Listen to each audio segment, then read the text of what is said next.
عزیزان گرامی وقار، میں بس مختصر سی بات عرض کروں گا۔ اللہ نے قرآن میں فرمایا ہے دوڑو اللہ کی طرف، ففروا الی اللہ، اللہ کی طرف دوڑے دوڑے آ جاؤ۔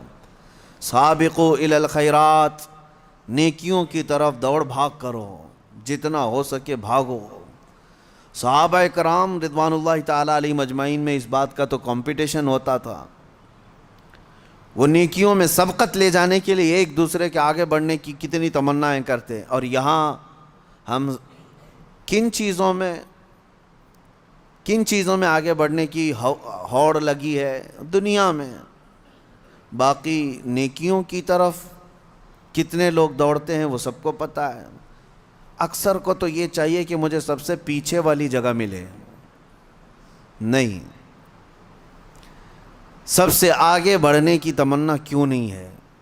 سیدنا ابو بکر صدیق اور حضرت عمر فاروق رضی اللہ تعالیٰ عنہ کا معمول یہ تھا کہ حضرت عمر کہتے ہیں میں ڈھونڈ ڈھونڈ کر کے مدینے میں کچھ ایسی نیکی کرنا چاہتا تھا جو ابو بکر نہیں کرتے، کہیں پر بھی ان کے برابر ہو جاؤں یا ان سے آگے بڑھ جاؤں۔ بڑی مشکل سے حضرت عمر کو ایک گھر ملا، ایک بوڑھی عورت جس کا کوئی نہیں رہتا تھا۔ حضرت عمر نے طے کر لیا کہ اس کے بیوہ عورت ہے، اس کے گھر کا سارا کام میں کر دوں گا، کسی کو پتہ بھی نہ چلے، نیکی کا کام ہے۔ وہ فجر میں نماز کے بعد جا کر دیکھے تو اس عورت کا سارا گھر کا کام پہلے سے کیا ہوا ہے، جبکہ وہ بستر سے اٹھ نہیں پاتی۔ اس کے گھر کے برتن، اس کا بستر، سب کچھ صاف ستھرا ہے۔ دوسرے دن آ کر دیکھے وہی حال تھا۔ حضرت عمر کہتے ہیں تیسرے دن میں اذان فجر سے پہلے ہی چھپ کر دیکھنا شروع کیا کہ آخر اس کے گھر کا کام کرتا کون ہے۔ کہا ایک چادر اوڑھے ہوئے ایک شخص آیا، گھر میں داخل ہوا، جھاڑو لیا، جھاڑنے لگا، ساری چیزیں ڈھنگ سے رکھنے لگا۔ اذان ہونے لگی، وہ اس عورت کے گھر سے باہر نکلنے لگا۔ حضرت عمر کہتے ہیں میں قریب جا کر چادر ہٹایا تو ابو بکر صدیق تھے۔ پھر کہا ایک یہ مثال، حضرت عمر کہتے ہیں میں کبھی آگے بڑھ ہی نہیں سکتا، میں جہاں کوشش کرتا ہوں اس سے پہلے حضرت ابو بکر پہنچے ہوئے ہوتے۔ جب آپ کی خلافت کا وقت تھا تب آپ نے اعلان کیا، حضرت عمر فاروق نے، کوئی ایسی نیکی جو ابو بکر کرتے تھے اور میں نہیں کر رہا ہوں تو لوگوں مجھے بتا دو تاکہ میں برابر ہو جاؤں۔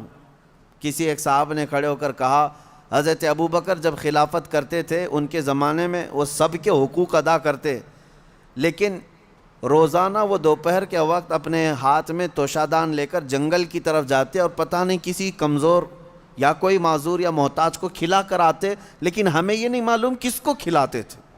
یہ حضرت ابو بکر کا معمول تھا۔ حضرت عمر نے کہا یہ تو مجھے بھی نہیں معلوم تھا، میں کل سے ہی یہ کام شروع کرتا ہوں۔ دوسرے دن حضرت عمر نے اپنے گھر سے توشادان لیا، روٹی سالن، اور لے کر اسی جنگل کی طرف چل پڑے۔ وہاں کس کو کھلاتے تھے کیا پتہ، دن بھر ڈھونڈتے رہے، کوئی ملے، کوئی نہیں ملا۔ شام کا وقت قریب آ رہا تھا، ایک پہاڑ کی چوٹی میں ایک غار سے کسی کے ذکر کرنے کی آواز آ رہی تھی۔ حضرت عمر اس آواز کی طرف لپک گئے، دوڑ کر جا کر دیکھا کہ کوئی ہے یہاں پر مجبور۔ اللہ اکبر، جیسی غار کے اندر نظر پڑی تو دیکھا ایک ایسا شخص بیٹھا ہوا ہے جس کے ہاتھ بھی کٹے ہیں، پیر بھی کٹے ہیں، اور آنکھوں سے بھی بینا نہیں ہے، اندھا ہے، نابینا ہے۔ اتنی معذوری کے عالم میں اگر کوئی بیٹھا ہوا ہے اور غار میں، تو حضرت عمر کہتے ہیں مجھے تو یقین ہو گیا کہ یہی وہ بندہ ہے جس کو حضرت ابو بکر کھلایا کرتے تھے، اس کا کھانا وقت کا خلیفہ کھلایا کرتا تھا۔ حضرت عمر کہتے ہیں میں گیا، چپکے سے جا کر بیٹھ گیا، میں نے آواز بھی نہیں کی تاکہ اس اندھے شخص کو یہ معلوم بھی نہ ہو کہ کون کھلانے آیا ہے۔ آپ نے روٹی توڑ کر سالن میں بھگوئی اور اس اندھے کو منہ میں روٹی رکھی۔ جیسے ہی اس کے منہ میں روٹی کا ٹکڑا گیا وہ چیخ کر کہتا ہے آنے والے، کیا ابو بکر کا انتقال ہو گیا؟ کون آیا ہے آج کھلانے کے لیے؟ حضرت عمر کہتے ہیں تو اندھا ہے، نابینا ہے، تجھے کیسے خبر کہ آنے والا ابو بکر نہیں ہے؟ وہ کہتا ہے اس لیے کہ ابو بکر کو پتا تھا میرے منہ میں دانت نہیں ہے، وہ اپنے منہ سے چبا کر میرے منہ میں روٹی ڈالتے تھے۔ آج تو نے پوری روٹی اٹھا کر ڈالی تو مجھے سمجھ میں آ گیا کہ آنے والا ابو بکر نہیں ہے، کوئی اور آیا ہے۔ حضرت عمر کی آنکھوں سے آنسو آئے، باہر نکل کر کہتے ہیں قسم رب ذوالجلال کی ہے ابو بکر آپ سے ایک قدم بھی میں آگے نہیں بڑھ سکتا۔ لیکن تھی تو دوڑ، سابقو الی الخیرات جس کو اللہ نے فرمایا، یعنی نیکیوں کی طرف بھاگو، دوڑو۔ آپ کے اندر یہ مقابلہ آرائی اگر آ جائے، جس کو ہیلتھی کمپٹیشن کہا جاتا ہے، اس میں حسد نہیں ہے، اور اگر اس میں حسد بھی ہو تو نیکیوں میں ہے۔ رشک جس کو کہتے ہیں، جس کو فرمایا کہ حسد ایک جگہ جائز ہے وہ علم ہے، یعنی اس کو اتنا علم ہے تو میں اور علم حاصل کروں۔ اگر کوئی 2 رکعت نماز پڑھ رہا ہے تو آپ کے اندر اس بات کی تمنا جاگنی چاہیے میں 4 پڑھوں۔ نیکیوں میں دوڑ لگاؤ۔ اور آپ کو پتہ ہے صدقہ دکھا کر دینا افضل ہے کہ چھپا کر دینا افضل ہے؟ سب کو پتہ ہے چھپا کر دینا افضل ہے نہیں، لیکن زکوٰۃ دکھا کر دینا افضل ہے۔ زکوٰۃ کو چھپا کر نہیں، دکھا کر دینا افضل ہے۔ کیوں؟ تم جتنا بانٹ رہے ہو دوسروں کو بھی ترغیب ہو، اس سے زیادہ وہ خیرات کرے گا۔ اس لیے نہیں کہ اپنے دیالو ہونے کا ذکر کرے کہ میں بہت زیادہ دانی ہوں، میں بہت زیادہ لوگوں پر لٹانے والا ہوں، فیاض ہوں، سخی، اس نیت سے نہیں، بلکہ اگر 500 کی نوٹ نکال کر کے دیا تو ادھر ادھر جو لوگ بیٹھے ہیں ان کے دلوں میں یہ شوق پیدا ہو کہ میں 1000 دوں، کیونکہ انسان کی فطرت ہے وہ مقابلہ کرتا ہے، اور ایسے میں مقابلہ کرے تو بہت اچھی چیز ہے، یہ کمپٹیشن اچھا ہے۔ اور میں اسی بات کی ترغیب دیتا ہوں نوجوانوں کو بھی کہ آپ خود دوسروں کے متعلق بہت ساری چیزیں پوچھتے رہتے ہیں، بہت ساری چیزیں پوچھتے ہیں، کتنا کماتے ہو، نوکری کون سی ہے، کون سی کمپنی ہے، سیلری کتنی، پیکج کتنا، یہ سب سوالات ہیں۔ اور جب وہ جواب دیتا ہے میری کمپنی فلاں ہے، تنخواہ میری 50 سے 70 ہزار کی ہے، اور پھر سہولیات کیا ہیں، گاڑی آتی ہے، لے جاتی ہے، چھوڑتی ہے، یہ سب سنتے ہو، پھر دل میں یہ تمنائیں جاگنے لگتی ہیں، میری تو 1 لاکھ ہونا چاہیے، میری کمپنی اس سے بڑی ہونی چاہیے، مجھے بھی ایسی سہولیات ہونی چاہیے۔ یہ جو تمنا تمہارے دل کے اندر آئی تمہارے پوچھنے پاچھنے کی وجہ سے ہی آئی۔ لیکن مجھے بتاؤ کیا اپنے دوستوں میں کسی سے کبھی یہ سوال کیا کتنے ختم قرآن ہوئے؟ سال بھر میں کوئی جمعرات پیر کا روزہ رکھتے ہو؟ نہیں پوچھتے آپ، نہ آپ اس کی تلاوت قرآن کو پوچھتے ہو، نہ آپ اس کے روزوں کو پوچھتے ہو، نہ آپ اس کی نمازوں کے متعلق۔ میرے عزیزو یہ بھی پوچھتے، اگر وہ بندہ عبادتوں میں آگے ہے تو تمہارے دل میں بھی یہ تمنا آ جاتی کہ کاش میں بھی اس کی طرح سے اور آگے بڑھ جاؤں۔ میں یہ باتیں صرف اس لیے کہہ رہا ہوں کہ رمضان المبارکہ میں آپ سب کا یہی کمپٹیشن ہو جائے تو ہر ایک کا رمضان بہتر سے بہترین ہوگا، بہتر نہیں بلکہ بہترین ہوگا، بہترین ہوگا۔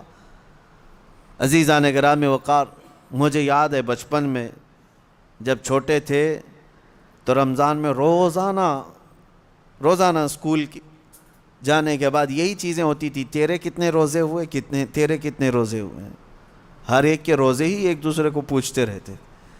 لیکن آپ ہو سکتا ہے آپ کے ساتھ بھی ایسا ہوتا رہا ہوگا، سارے دوست جیسے 10 رمضان آ گئے، 15 رمضان آ گئے، ہر ایک کو پوچھتے رہتے ہیں کتنے ہوئے کتنے ہوئے، کسی کے 7 ہوئے، کسی کے 10 ہوئے، کسی کے 12 ہوئے، اور کوئی کہتا ہے پورے ہوئے ہیں، اب تک کے پورے ہوئے ہیں۔ ہم بھی اس وقت سنتے تھے، ایک دوسرے سے بات کرتے تھے، لیکن اس وقت ایک دوڑ رہتی، اور گھر میں آ کر جھگڑا بھی کرتے، فلاں کے تو 10 ہو گئے، مجھے سحری میں ضرور اٹھانا، نہیں تو میں اس کے پیچھے پڑ جاؤں گا، میں اس کا پیچھے ہو جاؤں گا۔ تو یہ دوڑ کہاں سے آئی؟ یا آپسی ماحول سے ہی آئی۔ یہی انوائرمنٹ ہم چاہتے ہیں کہ نیکیوں میں سبقت لے جانے کا انوائرمنٹ ہو جائے، ماحول ایسا ہو، دوڑ لگے، صرف رمضان میں نہیں، تلاوت قرآن میں بھی۔ میں آپ کو بتاؤں، آج تقریباً 6 سال سے زیادہ کا عرصہ ہو گیا ہوگا ہماری ذکر کی محفل کو، اس سے قبل مدینہ جامع مسجد میں بھی ذکر کی محفلیں ہوتی رہیں. اس کے بعد پھر یہاں پر ایک ایسے بندے کو میں جانتا ہوں، ان پچھلے 6 سالوں سے لے کر آج تک ذکر کی ایک محفل بھی اس کی ناغہ نہیں ہوئی. اب تک جتنی محفلوں میں میں حاضر رہا اتنی محفلوں میں وہ بھی حاضر ہے.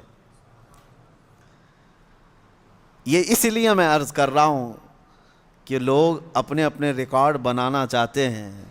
کاش ان معاملات میں بھی کوئی ریکارڈ مینٹین کرے کہ میری یہ چیز مس نہیں ہونی چاہیے، میری یہ چیز برابر ہونی چاہیے.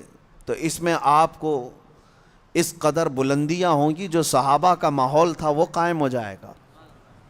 صحابہ کے درمیان یہی ماحول تھا.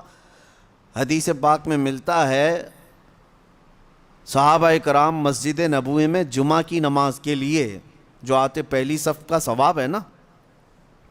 حضور پاک صلی اللہ تعالیٰ علیہ وسلم نے صرف ایک بار یہ ارشاد فرمایا کہ اگر میں تمہیں بتا دوں کہ پہلی صف میں نماز پڑھنے کا ثواب کیا ہے، تو اس پہلی صف میں آنے کے لیے تم سب آپس میں تلوار بازیاں کرنے لگ جاؤ گے، جنگ ہو جائے گی تمہارے درمیان. تو حضور پاک صلی اللہ علیہ وسلم نے اتنا فرمایا تھا، لیکن تلواریں تو نہیں نکلتی تھی صحابہ کی.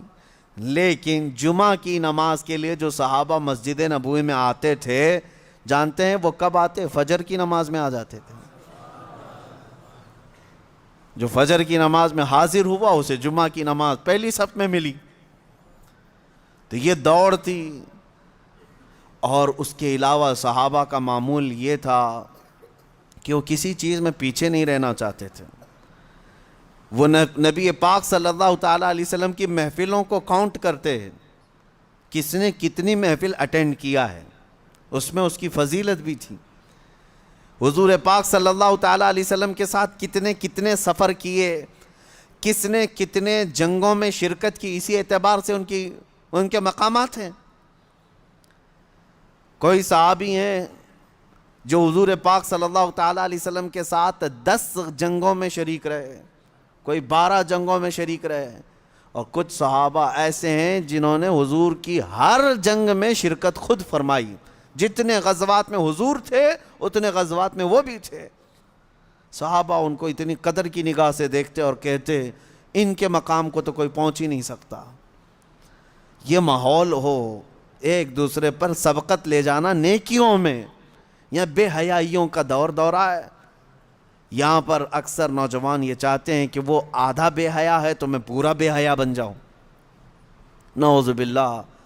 دنیاوی اعتبار سے میں کمپٹیشن کرو گے، مقابلہ آرائی کرو گے تو ذلت کی طرف جاؤ گے، بہت زیادہ عمیق غار میں گر جاؤ گے.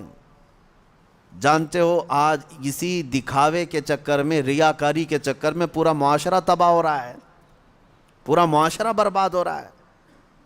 لوگوں کو دکھانے کے لیے کتنے کام ہو رہے ہیں آج جاؤ ہماری شادیوں کے محلات دیکھ لو، پارٹیاں دیکھ لو، تمہارے برتھ ڈے کی پارٹیاں دیکھ لو. یہ سب ایک دوسرے کو دیکھ کر اپنی بڑھوتری بیان کرنا اور اپنی بڑائی ظاہر کرنے کا ہی ایک ہی مقصد رہ جاتا ہے.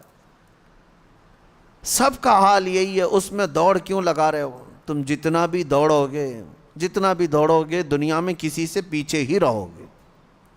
کتنا کر لو گے؟ کسی صاحب نے اپنی بیٹی کی شادی میں 10 لاکھ روپے خرچہ کیے. آپ نے دیکھا اتنا ڈیکوریشن ہے، اتنا فلاں ہے، اتنا فلاں ہے. اسی دن سے آپ کے دل میں یہ تمنا جاگنے لگی میں 15 لاکھ کر کے دکھاتا ہوں. تیسرا کھڑا ہوا، وہ کہا کہ میں 20 لاکھ خرچہ کر کے دکھاتا ہوں. ان تمام چیزوں میں کیا کمپٹیشن نہیں ہے، بلکہ باپ جو خرچہ کرتے ہیں وہ اپنی جگہ پر. خود نوجوان کو یہ فکر ہے میرا دوست اتنا خرچہ کیا تھا میں اتنا کروں. یعنی تم شادی اپنی زندگی کے لیے نہیں، اس کو دکھانے کے لیے کر رہے ہو. یہی تو دوڑ ہے. اپنے لیے نہیں کر رہا ہے بندہ. بہت ساری چیزیں ایسی ہیں دوسروں کو دکھانا ہے، دوسرے سے مجھے آگے بڑھ کر کے دکھانا ہے، اس سے بہتر مجھے کر کے دکھانا ہے. دنیا میں اس سے بہتر کے چکر میں تم لٹ گئے لیکن بہتر نہیں ہو پایا. کبھی آپ نے یہ سوچا کہ میرے اتنے اخراجات ہو گئے، اتنا میں نے لوگوں کو دکھانے کے لیے پتہ نہیں کیا کیا کھانے بنائے اور سب کھائے اور گٹر میں پھینک کر چلے گئے۔ کوئی ایک بندہ ایسا ہے جو زلزلہ متاثرین اور دیگر فساد متاثرین جن کے گھر بار تک نہیں ہے، ایک بندہ ایسا ہے جو روزانہ 10 فقیروں کو کھانا کھلاتا ہے، کوئی 100 مسکینوں کو کھانا کھلا کر آتا ہے۔ تمنا تو یہ ہونی چاہیے تھی کہ وہ 10 کو کھلا رہا ہے آج، تو میں کیوں 50 کو نہ کھلاؤں۔ یہاں پر اگر تم کھلانے کی بات کرتے تو اللہ کا قرب حاصل کرتے، اللہ کا قرب حاصل کرتے۔ باقی پارٹی شارٹی جو ہے اس میں سوائے اسراف اور فضول خرچی اور بربادی کے کچھ حاصل نہیں ہے، کچھ حاصل نہیں۔ اور کب تک لوگوں کو راضی کرو گے؟ میں نے دیکھا ہے گھنٹے 2 گھنٹے کے لیے تمہاری پارٹی میں آئیں گے، گن کر کے جائیں گے کتنے کھانے بنے ہیں، یہی گننے کے لیے لوگ آتے ہیں۔ ٹھیک ہے 6 قسم کے کھانے تم نے بنائے تھے، وہی تمہارے ہاں جو کھایا ہوا ہے کل کسی اور کے ہاں کھائے گا اور بولے گا ارے بھائی تمہاری تو 6 ہی تھی، میں آج یہاں پر 8 والے کھا کے آیا ہوں۔ تمہاری تو سارے اخراجات، تمہاری ساری فیلنگ تو گئی، ختم ہو گئی۔ جس کو راضی کرنے کے لیے اتنے خرچے کیے تھے، تمہاری استطاعت سے بڑھ کر کے خرچہ کیا تھا، وہ کسی اور جگہ کھا کر کے پھر یہ کہے گا تیرا کم تھا فلاں کا زیادہ تھا، تو تمہیں بے سکونی ایسی ہی رہ جائے گی، وہ بے اطمینانی ویسی رہ جائے گی۔ چھوڑو، اسی لیے کہا ہے شاعر نے چھوڑ فکر دنیا کی، چل مدینے چلتے ہیں۔ اور وہاں دوڑنے کی جتنے لوگ بات کرتے ہیں وہ سبقت لے جاتے ہیں، سبقت لے جاتے ہیں۔ اسی لیے ہم نے دیکھا ہے، میں بلا مبالغہ کہہ رہا ہوں، میں اکثر ان بزرگوں کی تاریخ پڑھتا بھی ہوں اور ان کی کتابیں مجھے بڑی پسند بھی ہیں، یا ان کی صحبت مجھے بہت اچھی لگتی ہے، جو کثرت سے میرے آقا صلی اللہ تعالیٰ علیہ وسلم کے کمالات کا ذکر کرتے ہیں۔ دل لگتا ہے ان بزرگوں کے پاس، اس کی وجہ یہی ہے کہ ان کو ہم جتنا پڑھتے ہیں ہمارے اندر سے اتنا ہی عشق رسول بڑھتا چلا جاتا ہے، اتنا ہی بڑھتا چلا جاتا ہے۔ ہو سکتا ہے پہلے ایسی تمنائیں نہیں تھی، لیکن بزرگوں کو پڑھنے کے بعد کچھ اور ہی تمنائیں ہونے لگتی ہیں۔ ظاہر سی بات ہے، پیر مہر علی شاہ رحمۃ اللہ تعالیٰ علیہ، اعلیٰ حضرت امام اہل سنت فاضل بریلوی، یہ مدینے گئے تھے حضور پاک صلی اللہ تعالیٰ علیہ وسلم کی بارگاہ میں۔ ہزاروں نہیں لاکھوں کروڑوں لوگ آتے ہیں، اپنی اپنی تمنائیں مانگتے ہیں، یا رسول اللہ میں فلاں ہو گیا فلاں ہو گیا، آپ مجھے یہ عطا کر دیں وہ عطا کر دیں۔ لیکن ان بزرگوں کے سوال تو یہ تھے کہ یا رسول اللہ کچھ نہیں، بس آپ اپنی قبر انور سے باہر آ کر دیدار کرا دیں، تجھ سے تجھی کو مانگ کر مانگ لی ساری کائنات۔ ان کا فلسفہ یہ تھا، تجھ سے تجھی کو مانگ کر مانگ لی ساری کائنات، وہ اپنے ہو گئے تو رحمت پروردگار اپنی۔ اور یہ سوال کیا، اور دونوں بزرگوں کو پہلی مرتبہ، دوسری مرتبہ، تیسری مرتبہ امید تو ان کی پوری نہیں تھی، یعنی وقتی طور پر ان کی مانگی ہوئی چیز تو سامنے نہ ملی، حکمتیں ہیں۔ دوسرے دن اعلیٰ حضرت فاضل بریلوی نے بھی اپنے ماتھے کی آنکھوں سے جلوہ رسول کو دیکھا۔ پیر مہر علی شاہ صاحب مدینے سے رخصتی ہو گئے، یہ کہتے ہوئے کتے مہر علی کتے تیری سنا، گستاخ آنکھیں کتھی جا اڑیاں، اے مہر علی کہاں تیرا منہ اور کہاں وہ مقام، تیری آنکھیں کیا اس لائق ہیں کہ تو دیکھنے کی تمنا کر بیٹھا۔ پھر یہی سوچ کر کے نکلے، وادی ہمراہ پہنچے تھے، مکہ جانے کا راستہ ہے بدر کے قریب، وادی ہمراہ، عصر کی نماز سے فارغ ہوئے تھے، دیوار کے پاس میرے مصطفیٰ کا دیدار ہوا، پرانی دیوار کے پاس کھڑے نبی پاک صلی اللہ تعالیٰ علیہ وسلم اپنے کمالات، اپنے جلووں کے ساتھ تشریف لائے۔ اب میں آپ کو یہ بات عرض کر رہا ہوں، کیوں میں نے یہ ذکر کیا، ہم نے اعلیٰ حضرت کو بھی پڑھا، پیر مہر علی شاہ صاحب کو بھی پڑھا، ہم ویسے بھی عمروں پر جاتے رہے، حج پر جاتے رہے، لیکن اب جب جاتے ہیں تو یہی تمنا ہوتی ہے کہ آقا جب انہیں دے سکتے ہیں تو ہمیں کیوں نہیں دے سکتے۔ یا رسول اللہ آپ کے متعلق تو ہمیں اتنا ہی معلوم ہے، ایک میرا ہی رحمت میں دعویٰ نہیں، اور ہمارا حال اگرچہ ان بزرگوں کے برابر کا نہیں ہے، وہ پہنچے ہوئے عاشقان رسول ہیں، کمالات ہیں، ان کی عبادات ہیں، سب کچھ اپنی جگہ پر ہے، لیکن اتنی بات تو پکی ہے، رسول گنہگاروں کے بھی تو ہیں، امتی تو ہم بھی ان کے ہیں۔ نبی پاک صلی اللہ تعالیٰ علیہ وسلم کی بارگاہ میں یہ تمنا کرنا اور اس طرح کی التجا کرنا کس نے سکھایا؟ انہی بزرگوں کی تاریخ نے سکھایا۔ اسی لیے میں کہتا ہوں، ایسوں کو دیکھو کہ تمہیں نیکیوں کی طرف بڑھنے کا شوق پیدا ہو جائے، ایسوں کو دیکھو، ان لوگوں کو نہ دیکھو جو دنیا میں مست ہیں، مگن ہیں، کوئی ناچ رہا ہے، کوئی تھرک رہا ہے، تم ان کو دیکھ کر کے یہ سوچنے لگتے ہو کہ مجھے بھی ایسی زندگی گزارنی چاہیے۔ شیطان تمہیں نیچے کی طرف لاتا ہے۔ دنیا داروں کو جب جب دیکھتے رہو گے گناہوں کی خواہش پیدا ہوتی رہے گی۔ ایک بات یاد رکھ لینا، گناہ تمہارا نفس بعد میں کرتا ہے، لیکن تمہاری آنکھیں پہلے نظارے دکھاتی ہیں، دنیا کی رنگینیاں تمہارے سامنے لاتی ہیں، فلاں کی زندگی، فلاں کی زندگی، فلاں کی زندگی۔ آپ کیا سمجھتے ہیں ٹی وی، یہ تمام چیزیں جو لائی گئی ہیں، ٹیلی ویژن، پوری دنیا بھر کی عیاشی تمہارے آنکھوں کے سامنے لائی جاتی، کیوں؟ یہ شیطان اچھی طرح یہ جانتا ہے کہ یہ نفس پر ہزار کنٹرول کر لے گا، لیکن اپنی آنکھوں پر کنٹرول کرنا اس کو بہت مشکل ہے، اور جہاں یہ نگاہیں بہکی، پھر یہ نگاہوں کے اثر میں اس کا پورا نفس بھی وہی کام کرے گا۔ آج یہی حالات ہیں میرے عزیز، اسی لیے دیکھو، مگر ان کو دیکھو جو میرے مصطفیٰ کے دیوانے ہیں، ان کو بار بار دیکھتے رہو، بار بار سنتے رہو۔ تمہیں جنت کی طرف بھاگنے کا شوق پیدا نہ ہوا تو مجھے پتا نہ، ان کو بار بار دیکھو۔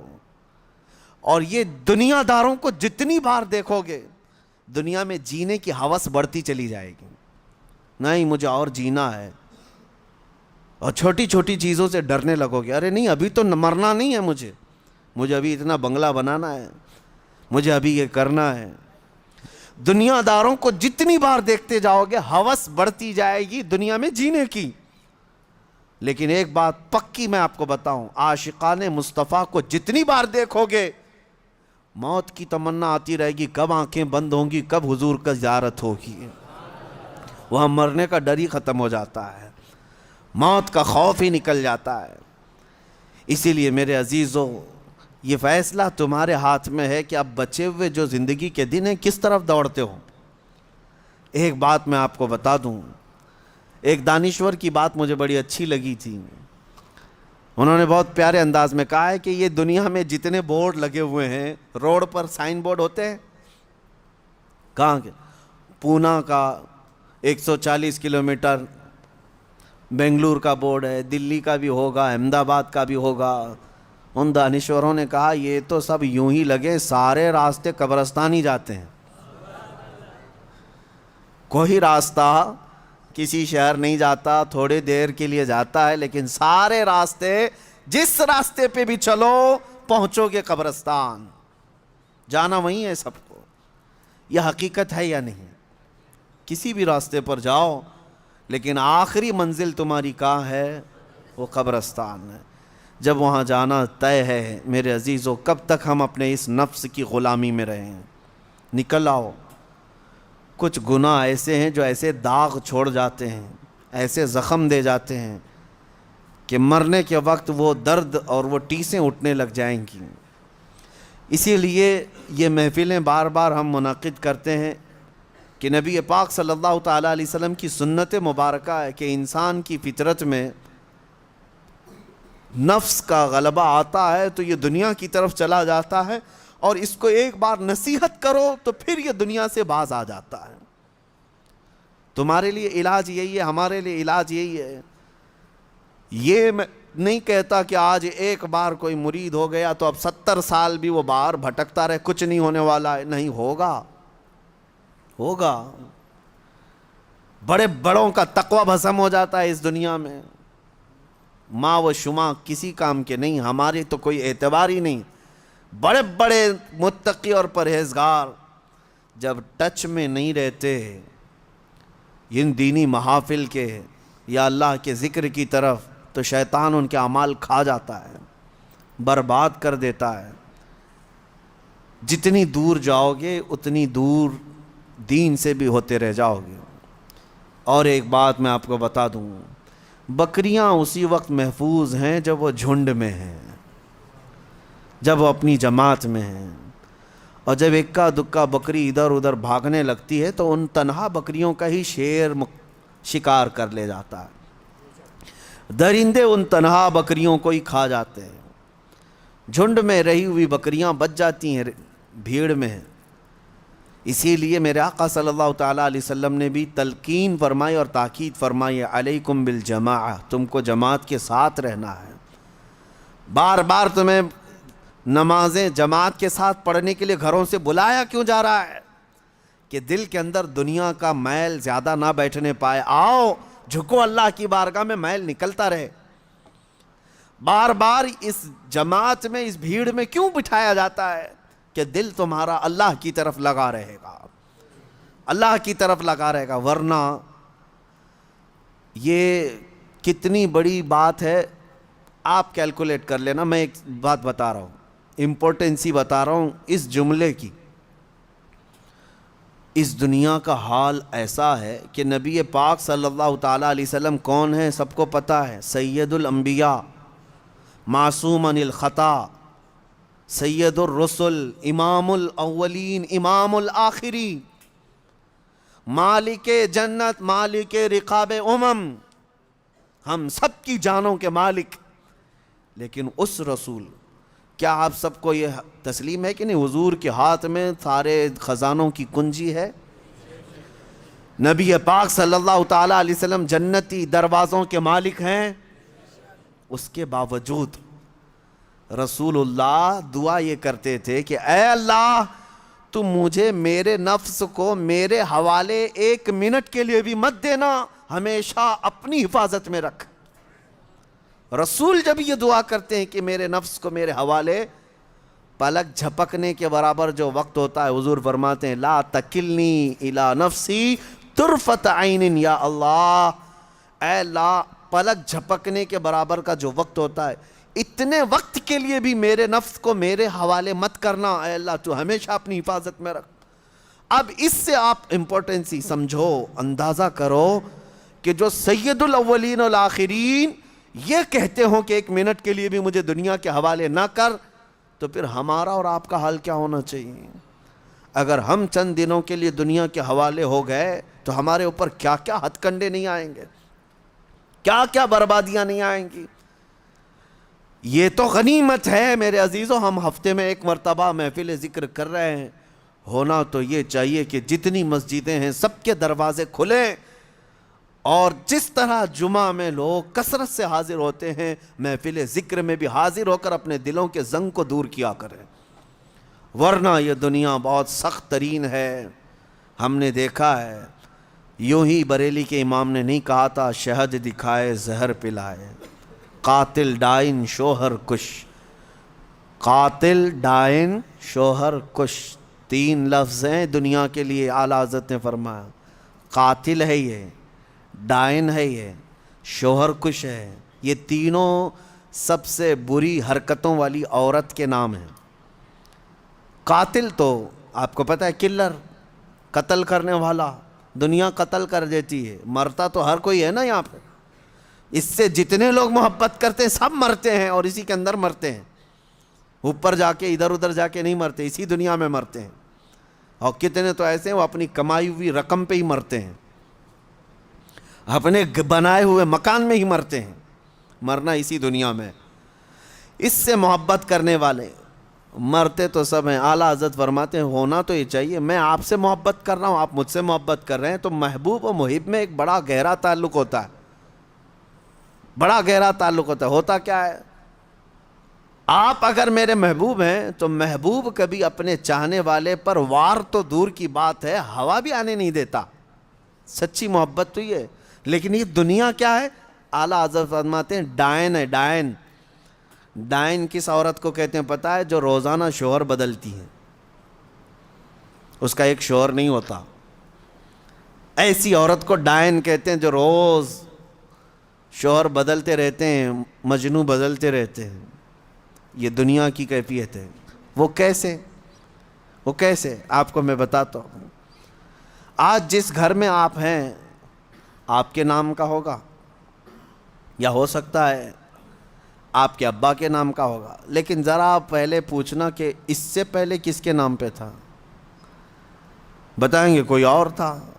اس سے پہلے چاہے وہ نئی بلڈنگ ہی بنی ہوئی ہو، لیکن جگہ تو کسی کی ہوگی۔ اس سے پہلے آپ جاتے جائیں گے، یہ دنیا ٹرانسفر ہوتی جا رہی ہے، ہر ایک کے ہاتھ میں الگ الگ۔ ابھی ایک نوٹ آپ اپنی جیب سے نکالو، 100 روپے، کتنے دن اس کو سنبھال کے رکھو گے؟ یہ تمہارے ہاتھ سے دوسرے کے ہاتھ میں جاتی ہے، دوسرے کے ہاتھ سے تیسرے کے ہاتھ میں جاتی ہے، یہی دنیا ہے نا۔ اور یہ اس سے جتنے پیار کر رہے ہیں سب کے ہاتھوں میں جا رہی ہے۔ اسی کو ڈائن کہا گیا، روز شوہر بدلتی ہے۔ اس سے جو بھی محبت کرتا ہے ان سب کے ہاتھوں میں جاتی تو ہے، لیکن رکتی کسی کے پاس نہیں، سب سے نکلتی رہتی ہے۔ اور پھر ہوتا کیا ہے؟ اعلیٰ حضرت نے ایک اور اس کو لفظ دیا ہے، شوہر کش۔ شوہر کش کا مطلب ہوتا ہے وہ عورت جو اپنے ہی مرد کو، اپنے ہی شوہر کو قتل کرتی ہے، مار ڈالتی ہے۔ دنیا ویسی عورت ہے، جو اس سے محبت کرتا رہا وہ اسی کی محبت میں ہی دنیا میں چلا گیا، مر گیا۔ اسی لیے نتیجہ کیا ہے؟ کرنا کیا چاہیے؟ جب یہ ڈائن ہے اور یہ شوہر کش ہے تو اعلیٰ حضرت کا میسج سنو، اس مردار پہ کیا للچائے، دنیا دیکھی بھالی ہے۔ اس مردار پہ کیا للچائے، دنیا دیکھی بھالی۔ ایک بات میں آپ کو بتاؤں، رسول پاک صلی اللہ تعالیٰ علیہ وسلم کی حدیث ہے، میں اب گفتگو کلوز کرتا ہوں قریب میں۔ الدنیا جیفۃ وطالبھا الکلاب، دنیا مردار کی طرح ہے اور اس کا طلب کرنے والا کتے کی طرح ہے، کتے کی طرح ہے۔ کبھی آپ نے سوچا کتا کہنا گالی ہے؟ گالی ہے؟ سنو گے کسی سے کہ تم کو کوئی کتا کہہ دے؟ نہیں۔ یہ اور بات ہے کہ ہم نسبت جب کسی بلند جگہ سے کرتے ہیں تو کتا بھی افضل ہوتا ہے۔ اگر ہم دربار رسول کا کتا کہتے تو یہ گالی نہیں، یہ فخر کی بات ہے۔ لیکن ویسے اگر آپ کو کتا کہہ دیا تو برا لگتا ہے۔ کیوں برا لگ رہا ہے؟ جبکہ آپ کو اگر پوچھیں تو آپ خود ہی کہیں گے کتا بڑا وفادار ہوتا ہے، اس کے اندر تو یہ کوالٹی ہے۔ کتا اپنے مالک کو چھوڑتا نہیں، کتا اپنے مالک کے دوستوں پر بھونکتا نہیں، کتے کو دو نہ دو دروازہ چھوڑتا نہیں۔ اتنی اچھی اچھی کوالٹیز اس کے اندر ہے، تو کتا تمہیں کہے تو برا کیوں لگ رہا ہے؟ اس کے اندر تو اچھی اچھی خاصیتیں ہیں، کوالٹیز ہیں، کیوں برا لگ جاتا ہے آپ کو؟ کتے کے اندر اچھی عادتیں نہ ہوتی تو اسے نگرانی کے لیے کیوں پالا جاتا؟ آج چوکیداری بہت اچھی کرتا ہے، نگرانی بہت اچھی کرتا ہے، وفاداری بڑی اچھی طرح نبھاتا ہے، مالک کے لیے مر بھی جاتا ہے۔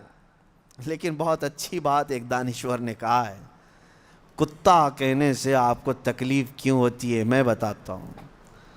کتے کے اندر اچھی کوالٹی سب ہیں، لیکن جب وہ کچھ کھانے لگتا ہے نا، گوشت ڈالو، مردہ کھا رہا ہو، کوئی بھی ہو، دوسرا کتا آئے تو اسے برداشت نہیں کرتا، بھونکنے لگ جاتا ہے دانت پھاڑ کر کے۔ بعضوں نے کہا ہے یہ انسان کا تو ہو گیا لیکن اپنی برادری کا نہیں ہو پایا، یعنی اپنے بھائی کو برداشت نہیں کیا۔ ارے انسان تو دوسرا ہے، اس کی جنس کا تھوڑی نہ ہے۔ جینڈر میل کھاتے ہیں کیا کتے کے اور انسان کے؟ نہیں ہے۔ لیکن کتے کی یہی عادت خراب ہے کہ وہ اپنے بھائی کو اپنے کھانے میں برداشت نہیں کر پاتا۔ اسی وجہ سے رسول پاک صلی اللہ علیہ وسلم نے فرمایا دنیا کا طلبگار کتے کی طرح ہے۔ یہ اچھی بات نہیں ہے۔ بہرحال خلاصہ کلام یہ ہے، 4-5 دن باقی رہ گئے ہیں 15ویں شعبان کو، اور اس سال کا چیپٹر کلوز ہونے جا رہا ہے۔ ہمارے سارے اعمال اللہ کی بارگاہ میں پیش ہوں گے، فرشتے لے کر کے جائیں گے، مولا پچھلے سال 15ویں شعبان سے لے کر اس سال کے 14 شعبان تک ان لوگوں نے یہ سارے کام کیے. اب تمہیں پتہ ہے، اللہ کو پتہ ہے کیا کیا کیے. تم نے کتنی نمازیں چھوڑی وہ بھی لکھا ہوگا، کتنے روزے تم نے رمضان میں پچھلے مس کیے وہ بھی لکھا ہوگا، کتنے زکوٰۃ دبا کر کون بیٹھا ہے وہ بھی لکھا ہوگا، کتنے تم نے لوگوں کے مال کھائے وہ بھی لکھا ہوگا، کتنوں پر غلط نگاہ ڈالی وہ بھی لکھا ہوگا، کتنوں کے ساتھ دھوکہ کیا ہے وہ بھی لکھا ہوگا. یہ تمام چیزیں تو اس میں لکھی ہوئی ہیں. اور اسی حالت میں اب یہ جانے والے فرشتوں کے ہاتھوں اللہ کی بارگاہ میں رپورٹ جا رہی ہے. تم 1000 چلاؤ رپورٹ تو جائے گی، کیونکہ فرشتے وہ نہیں ہیں جو رشوت لے کر رپورٹ بدل دے. ہاں، انکم ٹیکس والے نہیں ہیں وہ اللہ کے فرشتے ہیں. لا یعصون اللہ ما امرہم ویفعلون ما یؤمرون. اللہ نے جس بات کا انہیں حکم دیا اس میں ایک رتی برابر وہ نافرمانی نہیں کرتے. جس بات کا انہیں حکم دیا گیا وہی کرتے ہیں. وہ اپنی ڈیوٹی کے پکے لے کر جائیں گے، ابھی سب کے اعمال لے کے جائیں گے. پیچھے گھوم کر کے دیکھ لو سال بھر میں کیا کیا کیے ہو، تمہیں اچھی طرح سے معلوم ہوگا کس مہینے میں کیا کیا عمل ہوئے ہیں. بھول جاتے ہو تو یہ اور ایک بڑا عذاب ہے. اگر گناہ کر کے بھول جاتے ہو تو یہ اور ایک بڑا عذاب ہے. یاد رکھو گے تو آگے کی زندگی اچھی ہو سکتی ہے. لیکن اب رپورٹ جا رہی ہے. ایک کام کر سکتے ہو، رشوت تو نہیں دے سکتے انہیں، کسی طرح کی لالچ بھی نہیں دے سکتے فرشتوں کو. اے فرشتوں میری یہ چیز چھپا دینا، یہ چیز چھپا دینا، کچھ نہیں کر سکتے. ایک چیز ہے، قرآن میں اللہ نے فرمایا ان الحسنات یذہبن السیئات. کچھ نیکیاں ایسی ہیں کہ اگر تم کرو گے تو برائیوں پر پانی پھیر دیا جائے گا. رپورٹ تو وہ لے کر ہی جائیں گے، لیکن 4 دن میں کچھ ایسا کرو کہ اس رپورٹ کے اوپر صرف اور صرف تمہاری نیکیاں ہی درج ہوں، باقی سارے گناہ ویسے ہی مٹا دیے جائیں. یہ ہو سکتا ہے آج کے ذکر کو بھی نہایت ہی خلوص کے ساتھ اللہ کی بارگاہ میں اپنے پچھلے تمام گناہوں سے توبہ کرتے ہوئے کھڑے ہو جاؤ، اور اس کے بعد یہ عہد بھی کرو کہ اے اللہ میں سچی توبہ کے ساتھ تیرے دربار میں آیا ہوں. میں جب جب بھٹکوں، جب جب میرا قدم ڈگمگائے، آج اتنی دعا ہے کہ مولا میرے قدموں کو سنبھال لے اور مجھے دنیا میں ڈوبنے سے بچا لے. جب تک زندہ رہوں اپنی رحمت میں جگہ دے، جب آنکھیں بند ہوں تو دامن مصطفیٰ میں مجھے جگہ عطا کر دے. بس اس دعا کے ساتھ میں اپنی گفتگو کو ختم کرتا ہوں. اللہ کریم ہمیں بچے ہوئے ان دنوں میں نیکیاں کثرت سے کرنے کی توفیق عطا فرمائے، اور رمضان المبارکہ تک ہماری زندگی کو اللہ دراز فرمائے. دعاؤں کی درخواستیں آئی ہیں. امتحانات میں کامیابی کے لیے جمعہ میں بھی میں نے دعا کیا ہے. اللہ تبارک و تعالیٰ اس ذکر کی محفل کی برکت سے ہمارے جتنے بچے امتحانات میں ہیں، غیب سے مولا ان کو کامیابی عطا فرما. اور خاص طور پر ان بچوں کے لیے جو ذکر میں آتے ہیں، ان کے لیے میرے دل سے یہ دعا ہے کہ مولا انہیں محروم نہ فرما. یہ رب ذوالجلال یہ تیرے ذکر کے نام کی لاج رکھ لے کہ ان بچوں کے دلوں میں یہ یقین پیدا رہے کہ انہیں کامیابی جو ملی ہے تو وہ اللہ کے ذکر کی برکت سے ملی ہے. انشاءاللہ العزیز ایک بار پاس ہوں گے تو پھر اگلی بار دیکھیں محفل بھر جائے گی ویسی، اور انشاءاللہ اگلی بار پھر 12ویں والے ہی رہیں گے. ہاں، پھر وہی لوگ رہیں گے جن کا ایگزام آ رہا ہوگا. اللہ کرے کہ ایسا ہی ہو. یہاں سے اگر کامیابی ملتی ہے تو اس سے بہتر چیز اور کیا ہو سکتی. ہاں میرے عزیزو، اللہ تعالیٰ تمہارے دلوں کو یہیں پر لگائے رکھے، اور جو بیمار ہیں مولا ان سب کو شفا کاملہ عاجلہ نصیب فرمائے. اللہ رب محمد. بیچ والے بیٹھے رہیں.